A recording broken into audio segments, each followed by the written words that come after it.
American Cold War Counterculture from the Beat Generation to the Hippie Regeneration by Dr. Michael William Doyle, Associate Professor Emeritus and Director Emeritus of Ball State's Public History Program and the Oral History Workshop. So first, actually, before I get started, I want to thank Dr. Doyle for coming and doing this talk tonight. And also, too, I'd like to thank my staff, Becky Marangelli, Mindy Scholl, and Lindsay Vesperi for helping put all of this together so that you guys could come and be a part of this talk. And also for assisting in putting together the two exhibits that this talk is going to be about. Also, too, I'd like to thank Lindsay. She's in the back. Come on in. You don't have any more chairs, but you want to stand in the back. Or you could maybe sit. So I want to thank Lindsay. She's in the back. She's one of our staff members here. She actually came up with the idea for the Cold War exhibit that is out front in our exhibits here. And I also would like to thank our GA, Nick Miller, who actually went searching through all of our archival collections to pull material together to curate the exhibit out front. Also, too, the other exhibit that we have in our reading room right here is actually by Lucas Colley, who's in the back, who's videotaping this. Lucas was one of our public history interns last spring. And part of his internship was to design an exhibit and install it. So he put in the Beat Generation exhibit. And it's going to be a part of Michael Doyle's talk today. So real quick, a little bit about Michael Doyle. His scholarship focuses on American cultural radicalism and communal utopianism during the Vietnam War era. That's a lot of isms in there. But that's good. It's just the start. This is going to be a long night. Dr. Doyle also co-edited and contributed to the first published monograph on the subject to be authored by historians entitled Imagination, the American Counterculture of the 1960s and 70s. So in this informal talk tonight, he's going to engage us in a conversation about the connection between our two exhibits, pulling back the Iron Curtain, the Cold War, which is the one that's out front here, and the Beat Generation material from archives and special collections. He will offer context and insight into how these artifacts illuminate post-war culture's artistic response to thermonuclear annihilation during the early Cold War period. And then he will explore how the Beat Generation spawned the hippie counterculture. So please put your hands together for Dr. Michael Doyle. I have been studying the 1960s era since the 1960s era.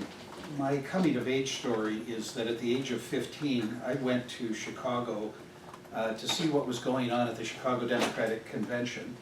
I was living in a small town in Minnesota on the Mississippi River that happened to still have a rail line that went right and stopped in my town, went on to Minnesota, and went directly to Union Station in Chicago. So it wasn't hard to sneak away when my parents thought I was sleeping on a sandbar that weekend and go down and see what the hippies and the yippies were up to and who was going to get nominated to run for president against Richard Nixon. When I came back from that, I was a different person. I had been raised by parents who were rock-ribbed Republicans and came from people who had voted Republican going back to Abraham Lincoln's days on the Indiana and Illinois prairie. So for my transition from accepting what society had to offer and conforming to the wishes of my parents and so forth, my autobiography in some ways corresponds very closely with the transition that you see that goes on in the what comes to be called the counterculture in the post-World War II period. Those of you who have been my students before, especially in the Honors 199 seminar that I teach on American culture in the 1960s, will appreciate the fact that there is a fair amount of material there on the cultural rebellion of the 60s, which often isn't focused on very much in one's secondary education. And unless you really specifically take a course on this, if you make it to college, chances are what you're going to know about the post-war counterculture is going to come from mediated images. And I'm going to play a short clip in just a minute to give you a sense of how standard documentaries cover the Beat era. And then I'll use that as a jumping off point to talk about some aspects of the Beat counterculture.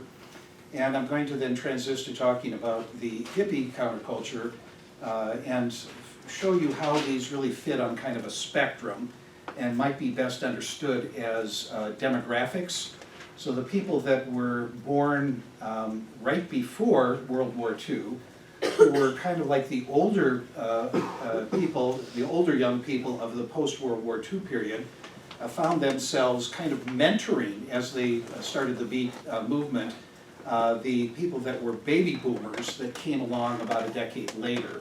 And then within the baby boom generation, there's at least 3 different demographic waves, depending upon what was going on in the wider world at the point that we became, reached our age of majority, left our parents' homes, and went to college or went out to seek our fortunes in the wider world, as was typically done. I thought it would help if I explained just a few things about the terms that we're going to be using today. So let's see, if I hit enter, I go to the next slide and you'll see what I'm seeing. Okay. Actually, it's not so good if we cross slideshow.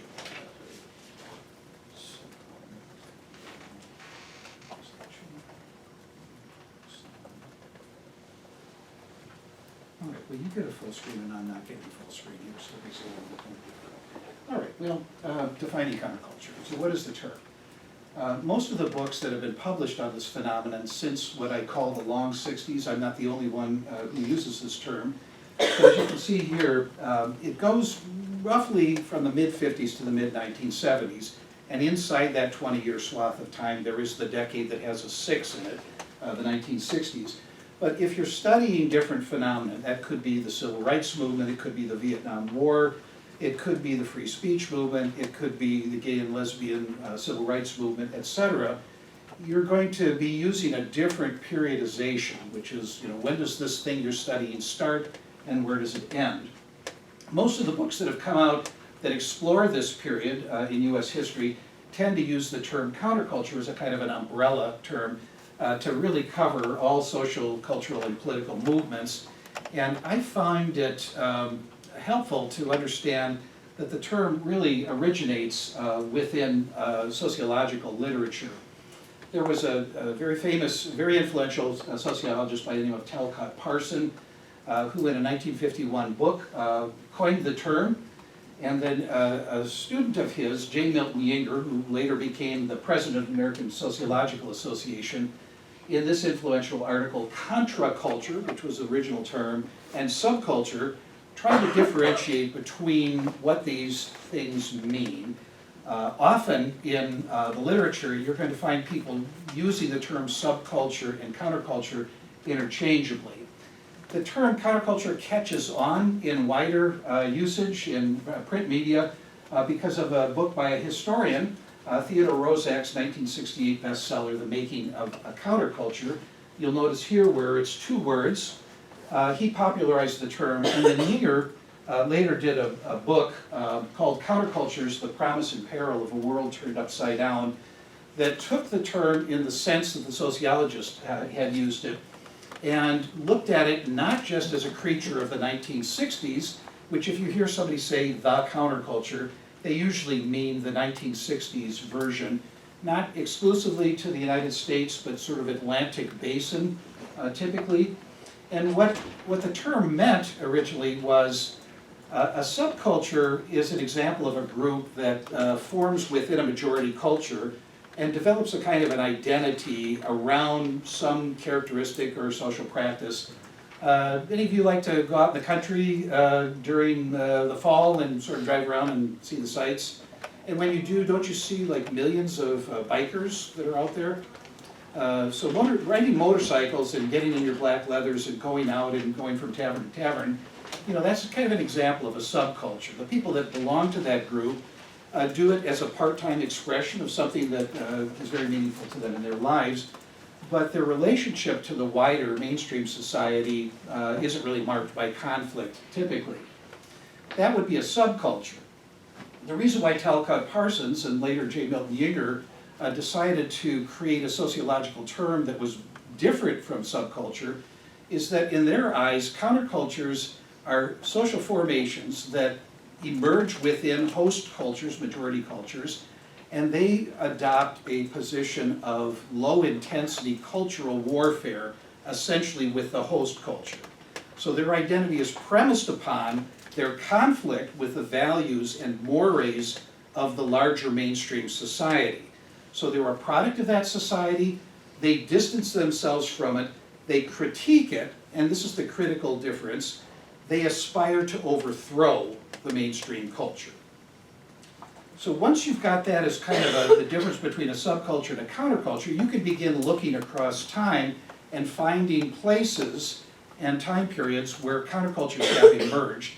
And probably the best known example that comes to my mind would be Christianity at the point in which it becomes institutionalized and is associated with a group of really bizarre people who we think of as living in the catacombs of Rome, who say that they follow a God who died and came back to life and promises salvation to all, and that their religion would someday sweep the world.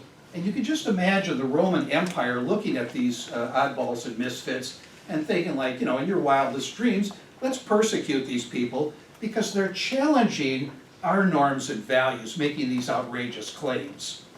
Today, Christianity is one of the world's great religions, and to think of a time in which just a small number of people adhered to contrary norms and values of their civilization, aspired to overthrow it, and then did by persuading people to their point of view, that gives you a sense of what distinguishes a true counterculture from a subculture that gets along with a majority culture, and I derive some of its identity, but not typically through conflict with the host culture.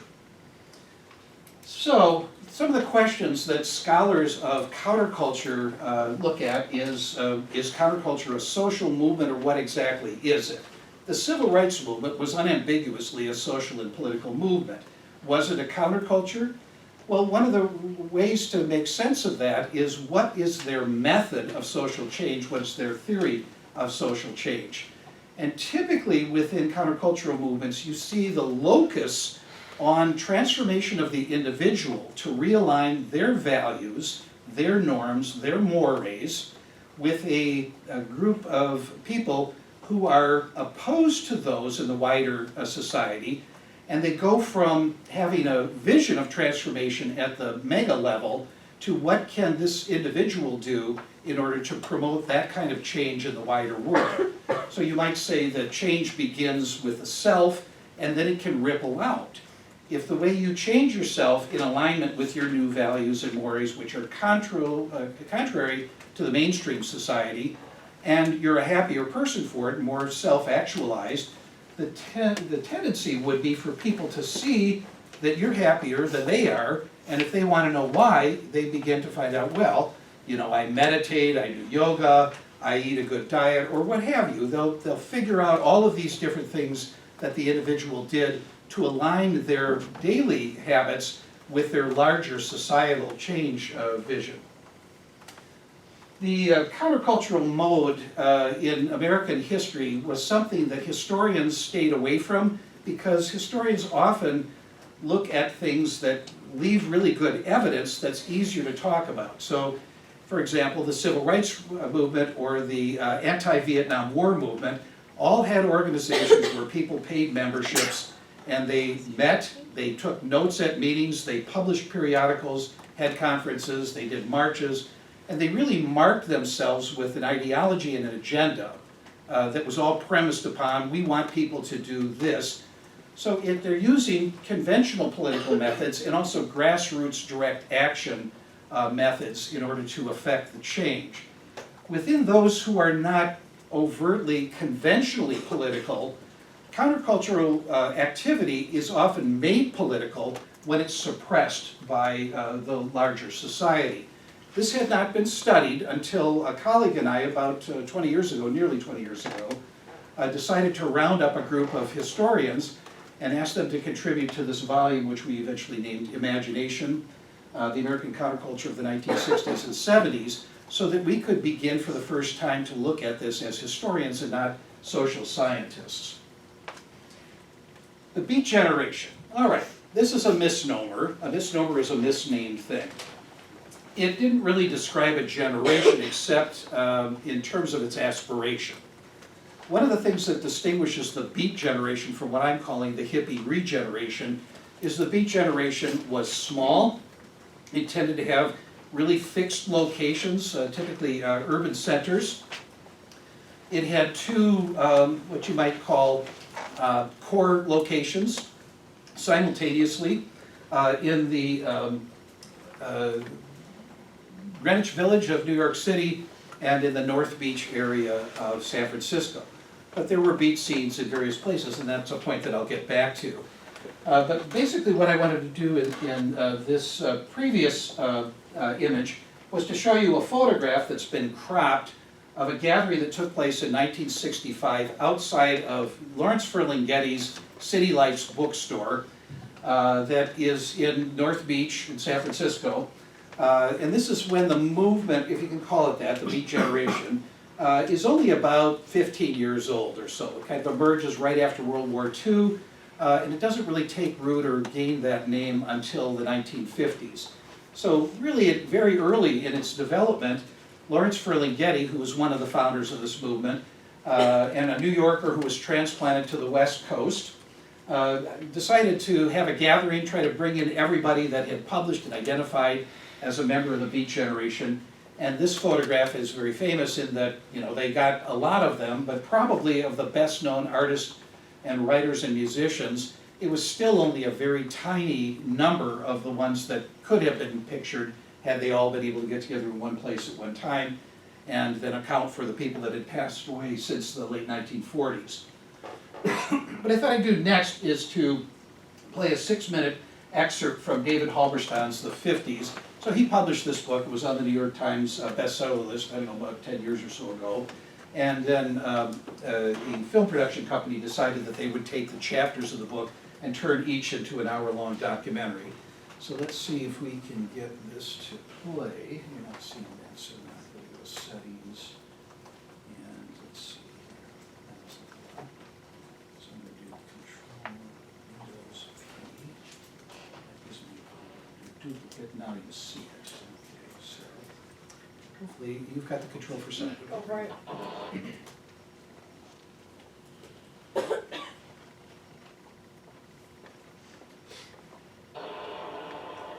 Musicians, painters, and writers migrated to New York in search of new ways to express a discontent with the limits of post-war life. One of these was a young aspiring writer named Jack Kerouac. When I first met Kerouac, he was a poet, and I was studying at Columbia. I noticed how beautiful he looked, and how serious he was, and how friendly he was to me. I don't know what he thought of me, but he liked the idea that I thought of myself as a poet. He had a kind of dark handsomeness, certainly, and a clarity of features, a very handsome face, but also a kind of a very tender, melancholy, brooding, intelligent mind. Kerouac and Ginsberg banded together to form a loose group of poets and writers known as the Beats. I think what attracted us was that everybody was somewhat interested in literature, poetry, art, and to define some kind of new vision of America.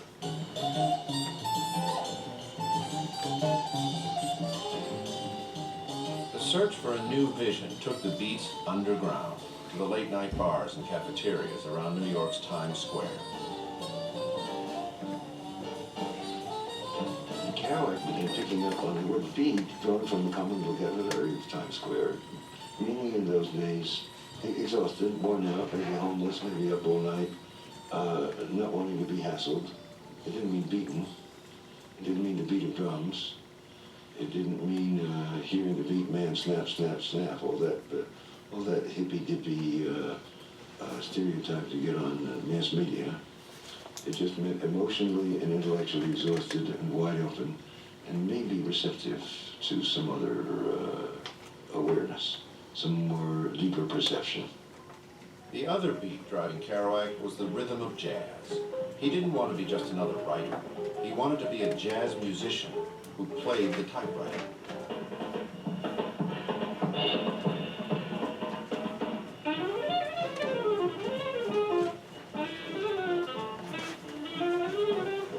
The jazz player that meant the most to Kerouac was Charlie Parker.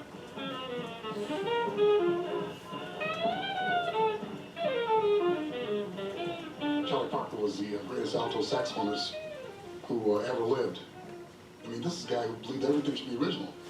And, you know, some people said that he was able to invent classics on his feet. What Kerouac admired about Charlie Parker was his ability to take American standards, speed them up, give them new rhythms, and make them his own. To Charlie Parker, the original high out of moment, it's just a folk tune. Hey? Hey, babe. Da da da da da da da da da da da da da da da.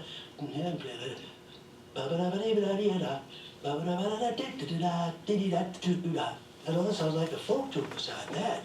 How much more complicated and how much more swollen it is. Kerouac was picking up on the fact that the cadences were like spoken language. That you could use those rhythms in writing. So what Kerouac was doing was taking that same kind of new rhythmic beat into his prose and his poetry. It's the beat generation, it's bayat. It's the beat to keep, it's the beat of the heart. It's being beat and down in the world and like old time low down. And like in ancient civilizations, the slave boatmen rowing galleys to a beat. Kerouac had found his form. Now he needed a subject. Then, one day in 1947, a real-life hero walked in the front door of Kerouac's apartment.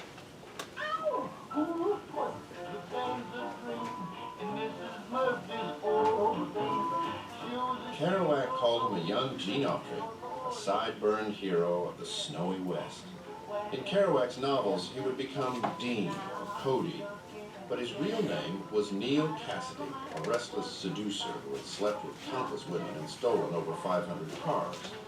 To him, sex was the only holy and important thing in life. That mad Ahab at the wheel, wrapped up in a fast car, a coast to reach, and a woman at the end of the road. Neil Cassidy had this lust for adventure and lust for some spiritual adventure. He had the energy to cross the country maybe in 72 hours, driving continuously, just on his natural exuberance. This I is think before Kerouac the interstate said he highway was system. unspeakable American enthusiasm. You know, like there's some old queen in New York said, "Oh, he's unspeakably enthusiastic, my dear." Neil would visit Kerouac and try to learn how to write, talk about writing with Kerouac. Then in 1947, he invited Kerouac to go on the road. And so this was the perfect opportunity to go out with a totally American character across America. Sal, we gotta go and never stop going till we get there. Where are we going, man? I don't know, but we gotta go.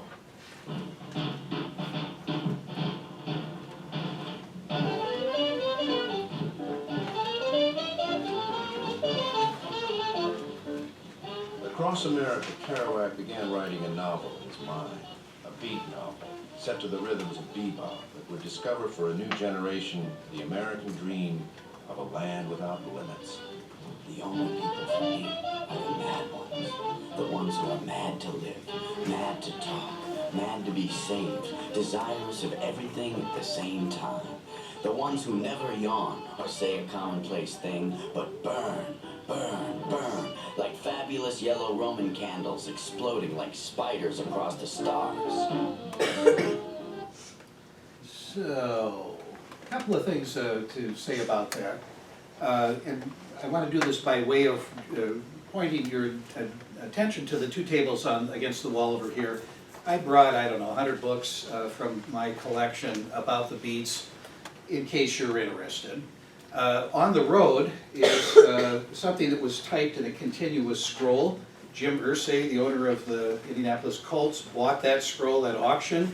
He hired a full-time archivist to remove the Scotch tape because these were individual sheets of typewriter paper that Kerouac had taped together so that he wouldn't have to keep replacing the paper as he was typing, and he could just let it roll like that improvised riff within the bebop jazz that he composed to.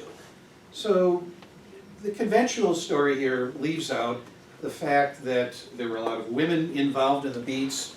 The literature in the last couple of decades has really been focusing on women of the beats, girls who were black, women of the beat generation, anthologized their writings to restore the women to this overtly male portrayed movement. So that's one corrective, I would say. And then the second thing is they emphasized the interest in sex that the Beats were known for. It wasn't just heterosexual sex. They opened up the world to the possibility of other forms of sexual expression, including bisexuality. Kerouac slept with men and women, so did Cassidy, so did Ginsberg and others. There were other combinations beyond that, and this was part of a general reorientation to what it meant to fully engage oneself as a sexual being with others that had feelings regardless of what body they had been born with, what genitals they had. So those are a couple of correctives. And then third, the focus here is on New York, which is not surprising given that the core members of the Beats, Ginsberg, William Burroughs, Jack Kerouac, had met in the mid to late 1940s at Columbia University in New York. And that scene then kind of went from that cultural hearth and spread out, finding a home around that same time also on the West Coast. The West Coast and East Coast Beat communities were intertwined. There was a lot of movement between them. And one of the things that they do with the literature, at least the writers among them, because there were musicians and painters and other forms of artistic expression that the Beats pursued, were very interested in exploding American myths and finding ways to insert themselves into the American grain. So the story of the country is the settling of the country by Euro-Americans as they move from the East Coast to the West Coast. The Beats move that same direction and come back and then bounce around inside that vessel like a pinball, in a pinball machine. Being in motion was a part of their, the whole concept of them being a movement. I think you could generalize in a lot of different ways, and every time you make a generalization about countercultural or subcultural groups, you tend to find exceptions, which then somebody who knows a great deal about it is going to pick it apart. But I think these are defensible generalizations that you will tend to find in the plethora of books over here about the Beat generation, that it typically is made up of younger people, people born in the 1930s or after World War II, who are working class or middle class, tend to be white, who are raised conventionally and then begin to rebel against the parents' generation around disagreements over like the basics of American institutions, including God or religion. And this brings in a whole range of practices from atheism to the embrace of mystical religions that are associated with Asia, especially including Buddhism and Hinduism, to be focused on matters of nationalism and country and patriotism. They were dissenters that did not like American foreign policy during the Cold War era. They disagreed strenuously with this, and they adopted artistic forms to express their dissent. Family, well, I've just indicated that challenging what constitutes a family a family group into which one is born versus a family that's constituted on the basis of affiliation. So they're making new family formations out of friendships and lovers and people living in proximity to one another outside of the traditional bounds of matrimony or having children together. Not that that didn't go on, but they're really questioning the entire institution of the family and trying to figure out new ways of experimenting with what a family would consist of. The racial and sexual hierarchies, where they tended to concentrate, were in urban areas where you had low rent districts where a lot of poor people lived. Artists tended to move into those areas because rents were cheap. And they liked being with people who were utterly different from where they had grown up and what they were used to. So what you would find in these polyglot urban neighborhoods would be blacks and whites, American Indians, Hispanics, Asian Americans, all living together and getting along or not getting along, but in that kind of interaction, there was a tension that produced the insights that the Beat generation magnified in their art. And then especially they were questioning American materialism. This whole notion that if you worked hard, got a job, put your nose to the grindstone, observed the Protestant work ethic, that would lead to some sort of wealth and security that the Great Depression generation utterly lacked.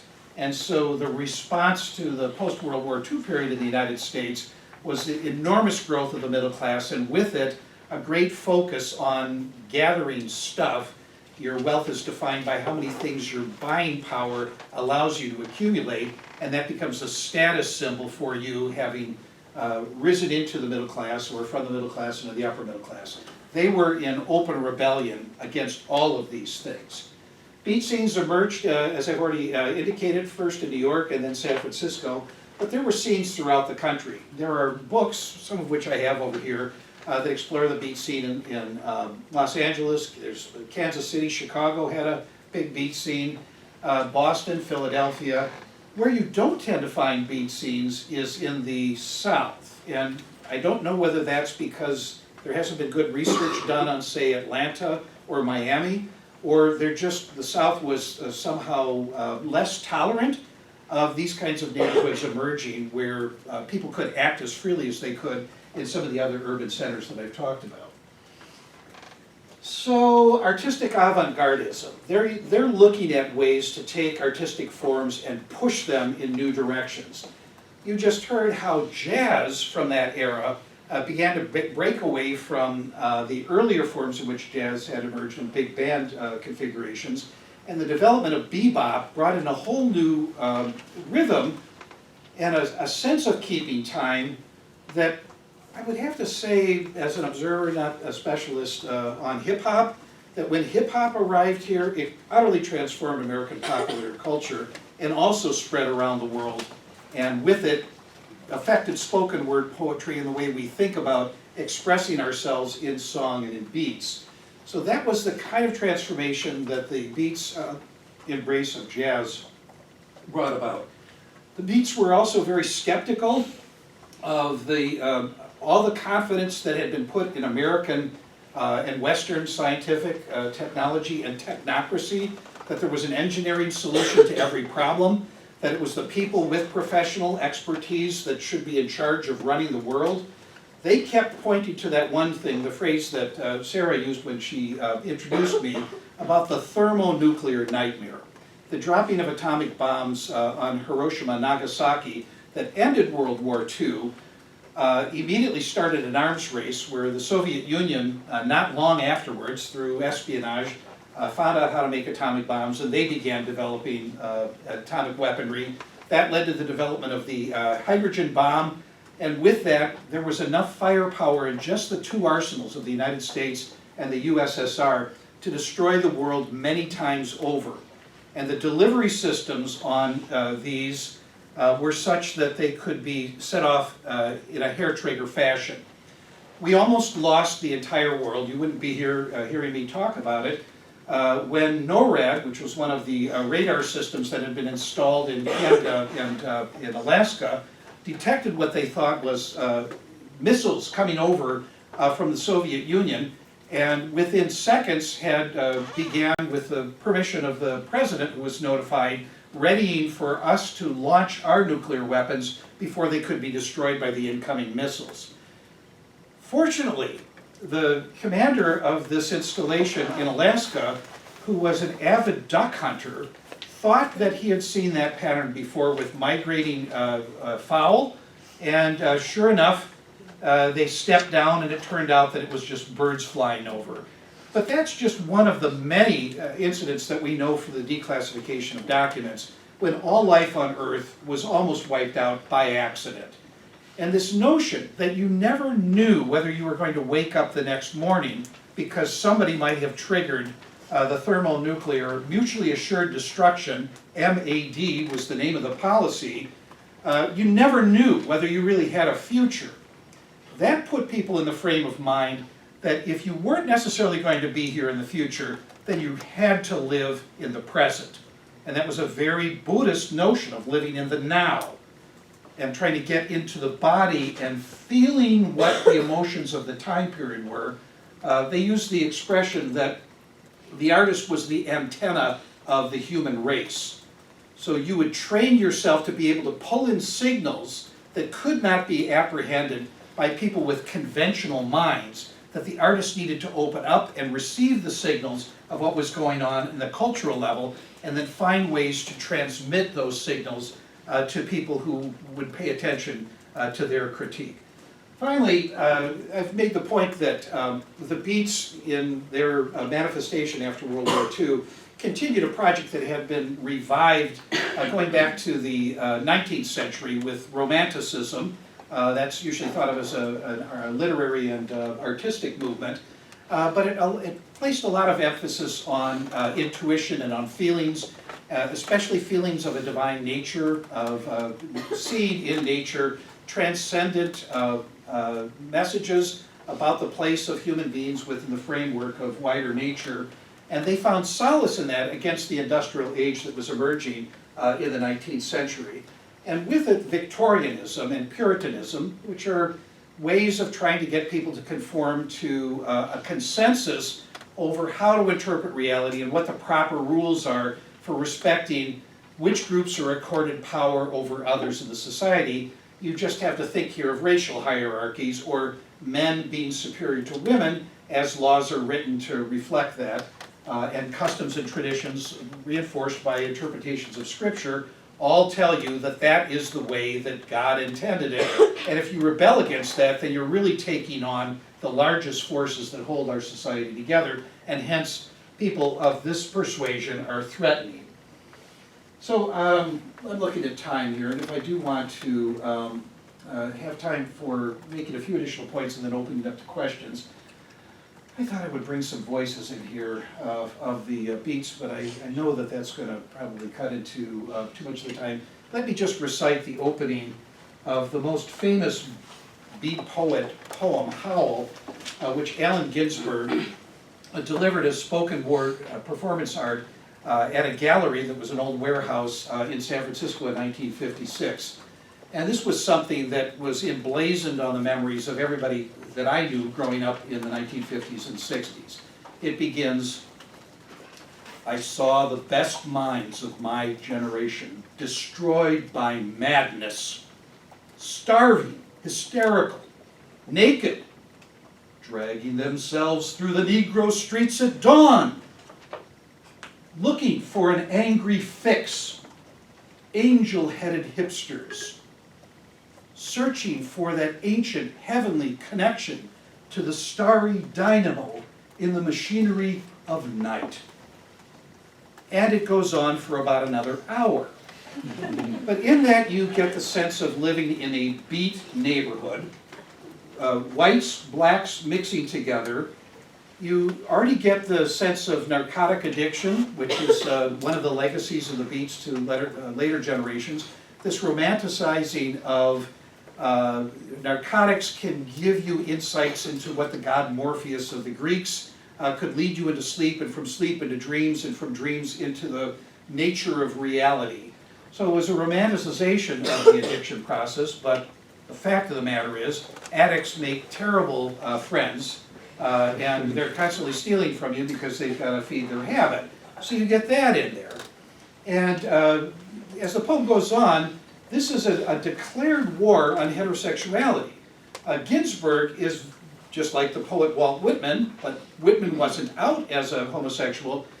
Ginsberg and the Beats made homosexuality something that would be brought into American poetry, and he would, anybody who would read their works or listen to them would be confronted with the fact that male-female sex is not the only sex in the universe. There are other ways to be affectionate and to express one's sexual identity that don't fit into the binary. So they open up that whole question, which nobody in American culture at that time had the courage to do. And notice they're a very small group with a critique of these wider modes of literary expression. So I'm going to switch back here and make the transition to the hippie regeneration, as I call it. Part of the problem in studying a phenomenon like this is deciding just exactly what the relationship is between the Beats and the hippies. And I made the point at the outset that if you think of it, the Beat generation is very small, congregating in select neighborhoods. When the baby boom generation comes along, and until the millennials, it was the largest demographic boom in world history, any country, any place. I guess the millennials were actually a little bit larger, but there were so many more of them that if you had the same percentage of people in the later generation, the baby boom generation, that had been in the smaller generation of the 1930s and 40s, that would translate from maybe 10,000 to hundreds of thousands, if not more than 1 million. So it scales up. The hippies were mentored by the Beats, and there's a very conscious cultivating of the Beats as the elders of this larger movement. Just as the Beats saw themselves as participating in a critique of American society that went back to communist-led left-wing movements of the Great Depression era, when it wasn't clear that capitalism and democracy were really the best way to form a political economy in this country. Maybe there would be other ways to be both democratic and socialistic, and other countries in Europe have experimented with this, and they're still going. So that was an open question. For the hippies to begin looking at what the Beats were doing, and then bring something new to it that represented their demographic focus. For example, they're not listening to jazz, they're listening to first folk music and then rock and roll, kind of at the same time. So the modes of music is changing. Also the drugs, psychedelics become popularized through CIA experiments in the 50s and 1960s, and from there actually make it into the civilian population.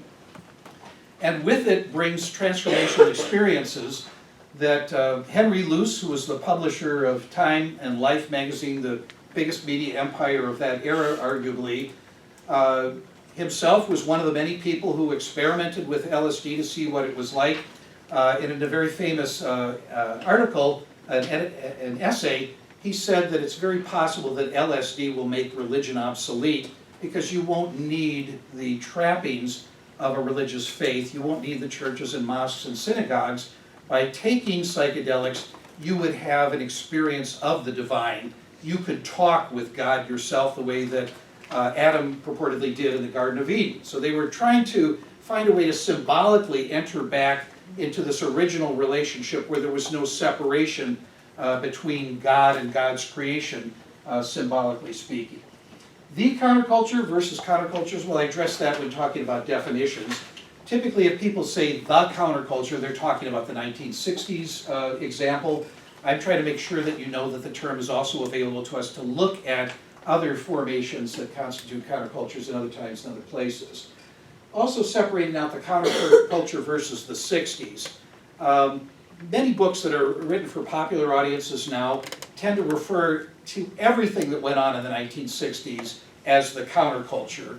And I think it's a mistake to try to put everything in under that one term, that it's better to look at people who were expressly interested in ongoing low-intensity cultural warfare for the purposes of transforming American society and distinguish them from people who are using more conventional overt political means, political movements, social movements, that wanted to affect legislative change, sort of through the parliamentarian system or the system that we put in place with our Constitution. So I'd like to make some clarity between those two. The counterculture of the Vietnam War era, that was a point about the long 60s. As you see, 1954 is when Brown versus Board of Education got passed in this country.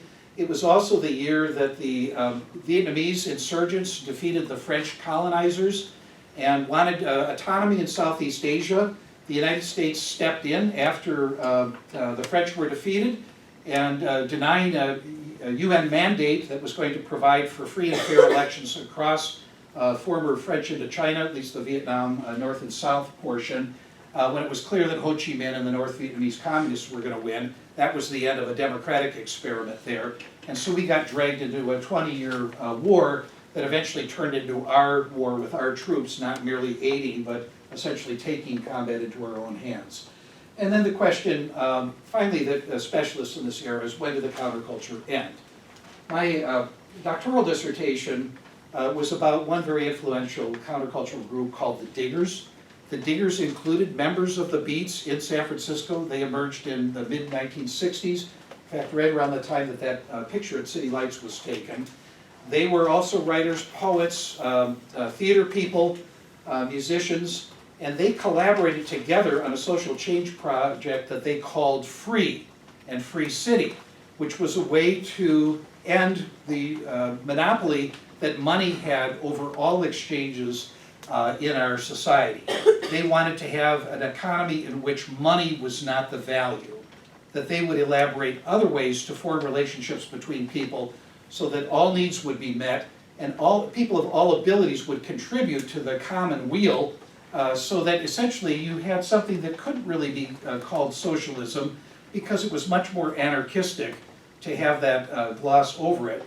And for about a 3-year period in San Francisco, they built something called the Free City, which then becomes kind of a template for how the post-beat movement, early hippie movement, became very interested in institution building that would provide functioning alternatives to every facet of American institutions. And if time allows, I'll say a little bit more about that in a moment. The historiography tends to focus on these cultural hearths that I've talked about. These books you'll find over here. And sometimes usefully distinguish between beats and hippies, and other times, like me, tend to see them as one thing, just representing different waves of that movement. There's theories around what counterculture actually is and how it operates.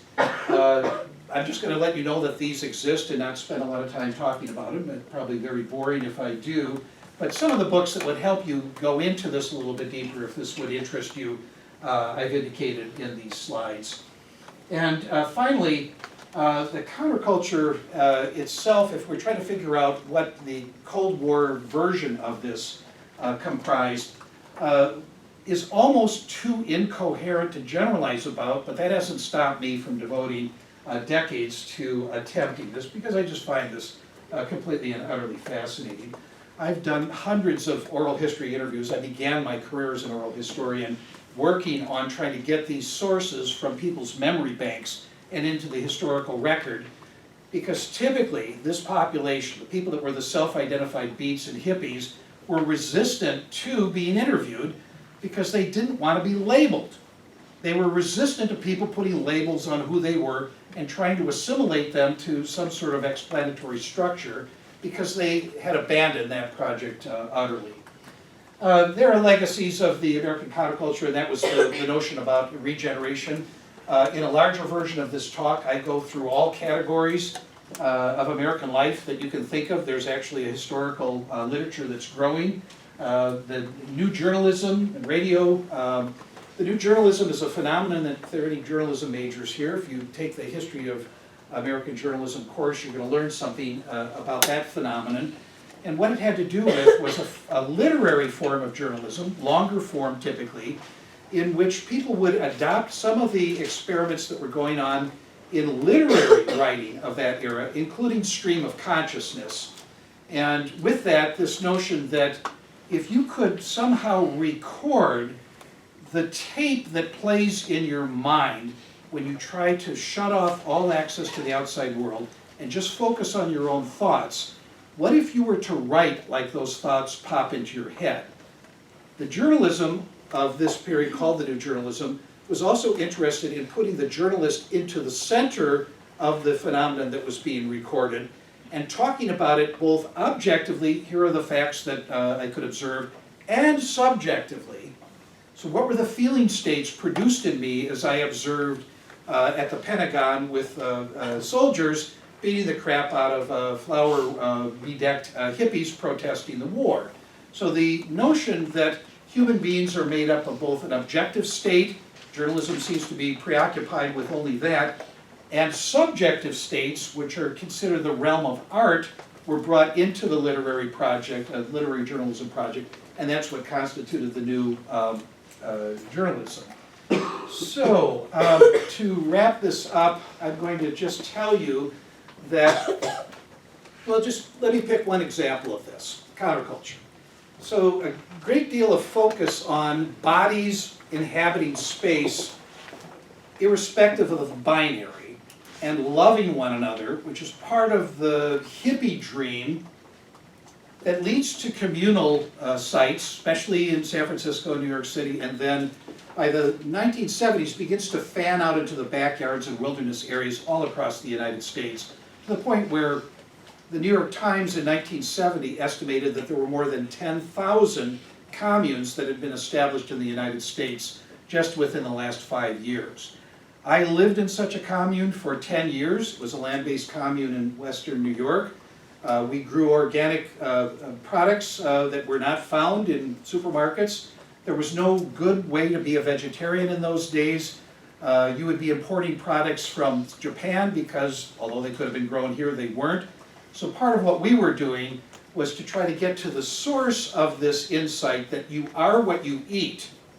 And if you don't like the wider culture, and it's based upon, for example, junk food, and junk food makes you sluggish and slows down your cognitive capacity, that then inhibits your ability to envision a society that is utterly transformed and aligns with your countercultural values, then one way, this was our approach, was to affect diet, growing food locally, consuming what was within season within an area, and then using the bounty of the earth as a kind of a sacrament for building community.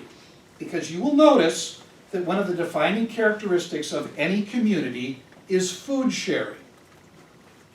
So communities based around food sharing begin with a fundamental, feed the body, feed the spirit, and from that relationships flow, and from that you can begin to work with other people towards the vision of transformation that we're talking about. So that was part of my deal. But I'll give you another example. In the West Coast, a number of the people that were in these digger communes and associated with the counterculture in the wider Bay Area were very interested in wresting the fire from the gods of computing technology, which were in the hands of the military-industrial complex and their research universities, Stanford, Berkeley, and other places like that. What they wanted to do was to take this big machine, room-sized computers and find a way to make them small enough that they could be possessed by individuals, and then link those computers with one another so that there would be an unfettered way to communicate with one another and build what they called virtual communities. These were people who were regularly taking psychedelics. They were regularly participating in the movements that define the Bay Area: free speech movement, civil rights, anti-war movement, women's liberation, etc. And they were trying to figure out how to build a community in a new way, not rejecting technology, but making technology personal, so that from that locus, the individual, you could link up with other individuals, and with that, begin to propound your vision of transformation. So Bill Gates and Steve Wozniak, Steve Jobs, all were part of what was called the Homebrew Computer Club, which was just what it sounds like. It was a club of people that were working with the new computer technology, writing code, going to Radio Shack and buying components and soldering them together and trying new things. They got to the point where Bill Gates said, we have an important decision to make, because Jobs and Wozniak seem to want to give this away, and I think we need to monetize it. So the Bill Gates, the founder of Microsoft, was initially in conflict with the founders of Apple over whether information wanted to be free, which was the Digger slogan that migrated through Stanford, the Whole Earth Catalog, the peninsula around Stanford, south of San Francisco. And there's a direct connection between what was going on in Berkeley, the Haight-Ashbury, and what becomes Silicon Valley. So that's a story that is now being elaborated in scholarly histories. MIT has just published a couple of books on this topic, so if that's of interest to you, I don't think I brought those books with me, but I can tell you what they are. I've got them on the computer here. And pretty much everything that you see over here on these tables, when I buy one for myself, I usually use my allocation from the history department library allocation to buy these same books for Bracken.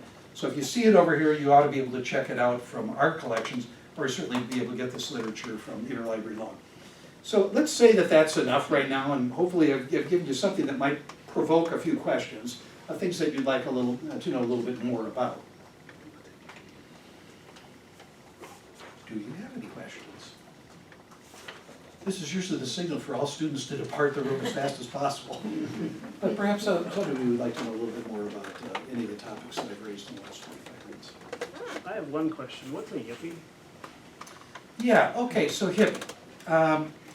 You know, that's a term that Is that linguists have you talk like a yippie, not a yuppie. So hippie, well, let's start with hippie. So originally when hippie comes out, it was a variation on the term hep, as in hep cat, and that was a term for bebop.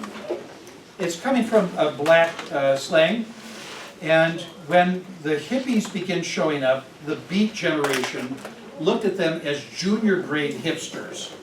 And so they weren't hip, they were hippie. So it was a term that was sort of derogatory.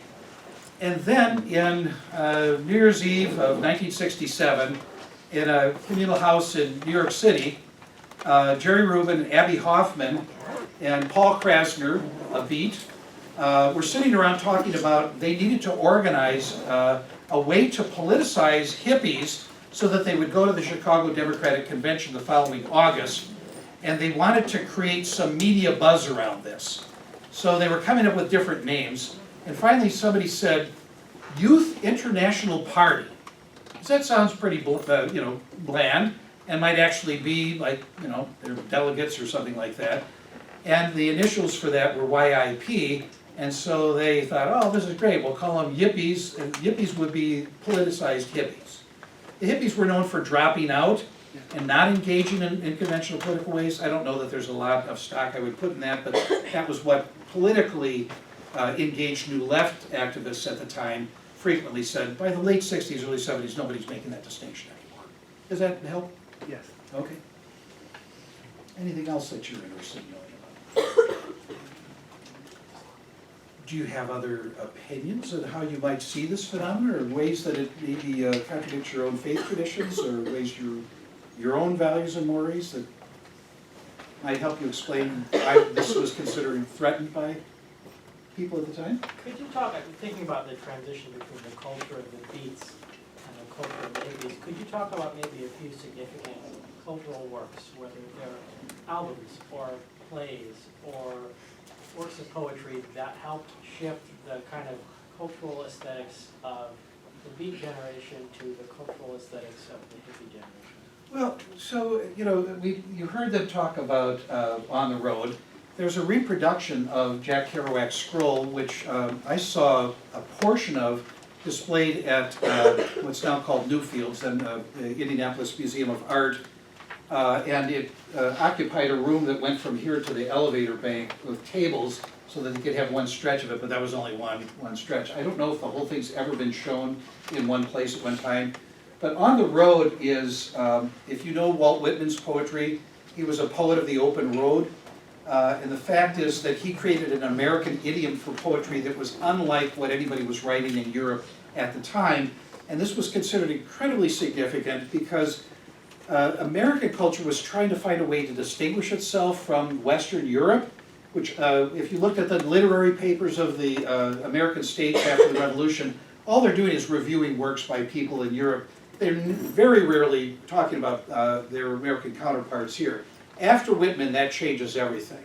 And Whitman establishes himself as a kind of a quintessential American. In fact, in one of his famous lines from his poem On the Road, he mentions that I contain multitudes. And I'm forgetting the verb. I established my barbaric yawp over the rooftops of the world. He's writing from Brooklyn when he says that. So this notion of the grungy, kind of seedy aspect of street life with the immigrants and their polyglot tongues all kind of mixing together. Ginsberg in particular and Kerouac import that form and then move it in an entirely new direction by using the examples of how jazz influenced the notion of a line. When Ginsberg embraced Buddhism and chanting, he began to understand that he wanted to write lines that could be expelled in one breath of air. So his line took that, and he wrote for the ear as poets from Whitman's era wrote for the ear, because oftentimes you heard poetry in taverns. People would recite poems. Sometimes these poems would go on for over an hour, And because theirs was an oral culture, they had the ability to memorize and put a great prize on that. Another work is certainly Howl, that's talked about. Some of the ones that I was going to read here, Lenore Kandel, who's one of the people that I did an oral history interview with, she represented this transition from the Beats to the Hippies. She's living in San Francisco. She is a member of the Diggers, so she's one of those folks. She writes a book of poems in which she takes on the personify of a fully realized sexual human being. And City Lights published it, and the municipal police department in San Francisco bought a copy and shut the place down and brought them into court over this being declared obscene. And so this was a trial that took place in the mid-1960s, in which literary experts were called to testify about how poetry had always had this reputation for exploring the seedier side of life that couldn't find its way into other art forms. Ultimately, the judge decided that it had redeeming social value, and that was the standard that would be used from that point on to decide whether obscenity could actually be imported into literature, and for that to be bought and sold and transmitted through the mail and so forth. So it's almost hard to imagine that it was really just a little more than 50 years ago, in which the things we take for granted now, you can basically say anything to anybody, any place, and there's not going to be repercussions of it. That was an intensely political act to do at the time. So when the Love Book was published, people were aghast outside of this Beat generation group that a woman would decide to speak of what were those things that made her feel sexually fulfilled, including with people that were other than just one man, let's say. Question? So if LSD is supposed to be such a good thing, why is it illegal? It wasn't illegal initially. It made illegal on October 6, 1966, because it was considered threatening. And when it was invented by Albert Hoffman, who was a pharmaceutical researcher at Sandoz Laboratory in Switzerland, they were working with rye ergot, that's a kind of a growth on the grain, rye, barley, wheat, that when it would get moist, it would produce this chemical effect that then could drive people crazy. And there was a phenomenon that was studied in the Middle Ages when people would put all their grains into one silo and then draw from that in a village, because silos were expensive to construct on your own, and this is one way you could make sure that there was enough food for everybody in the village. When it was harvested wet or it got rained on, this ergot was produced, and sometimes an entire village would be hallucinating. And the thought was that they had become bewitched. And so this was a kind of research to try to figure out what was the chemical that would produce this psychotic mimicking state. They called them psychomimetics. And from that began to find out that there was a whole bunch of different related compounds that derive from nature. You've probably heard of psilocybin mushrooms, magic mushrooms, as an example, or peyote. These are substances that you could buy peyote through the mail from a farm in Mexico into the 1960s, and then it got criminalized. So there's an active attempt to try to repress people's access to marijuana. Marijuana was legal until the 1930s, and then because it was promoting race mixing between whites and blacks in urban ghettos where you could get access to this coming from Mexico, it was seen as a way that you keep the races apart and keep people conforming. So there's something overtly political about deciding to alter your consciousness and declaring that the state cannot tell you what constitutes intoxication if you are not harming another person. If you're intoxicating and driving and hit somebody, obviously there's a threat to society there. But if you are sitting in your own home and you're ingesting substances like this, why is that criminal to promote a change in the state of consciousness and awareness? So much of what was going on with psychedelic experimentation was access to these substances and then also making them available within settings that could lead directly to a vision quest. Insights that would lead you to see the nature of reality and not the conventional, or as they would say, consensus reality that you got as a whole package delivered to you by your families, your faith traditions, your schooling. So it was a way to shatter that and see the world as though your eyes were open for the very first time. In my honors 60s course, I tell people that psychedelics were like a radio. I know this is old-fashioned, but if you see radios with dials where you can tune the frequency, it's like people only knew that there was an AM frequency, and then psychedelics came along and showed people that there was an FM frequency nobody knew was there. It's the same device, the body, the mind, but the ability to tune to different frequencies and see a different version of the sensory matter coming into the brain and being interpreted, that's what psychedelics began to do. And with it came a challenge to the fixity of institutions. If you could see that there were other ways to interpret reality, that would have social consequences. And so I think the political project of psychedelic taking in that era, perhaps in our own time, has to do with an argument over the nature of reality and how we want to negotiate our social contract with each other. Does that help? Yes. Okay. Anything else? Maybe that's enough. All right, I'll stick around in case you have any questions. Feel free to come over and take a look at the...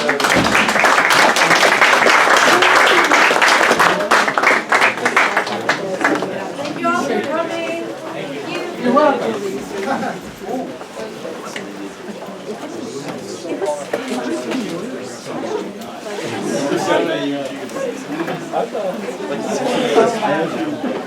No, that's why I didn't do it till mine.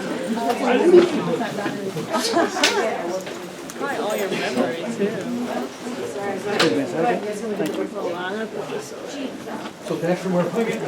Yeah, exactly. Oh, gosh.